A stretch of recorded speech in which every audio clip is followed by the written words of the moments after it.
దేవుడు నీకు తోడై ఉన్నట్లయితే, దేవుడు నీతో ఉన్నట్లయితే, వినండి ఫ్రెండ్స్, నువ్వు బహుధైర్యంగా ఉంటావు. నువ్వు దేనికి ఎవరికి భయపడకుండా ఉండాలంటే మొదటిగా నీకు కావాల్సింది ధైర్యం.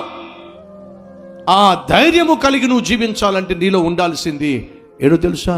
నీతి కలిగిన జీవితం. నీతిమంతుడు దేనికి భయపడకుండా, ఎవరికి భయపడకుండా సింహం వలె ధైర్యంగా ఉంటాడు. కానీ దుష్టుడు ఎవరూ తరమకుండా పారిపోతాడు. పాపము భయాన్ని పుట్టిస్తుంది, పిరికితనాన్ని ఇస్తుంది. నీలో పాపము ఉంది అంటే భయం ఉంటుంది. నువ్వు దేనికైనా భయపడుతున్నావు అంటే పాపము నీలో ఉంది.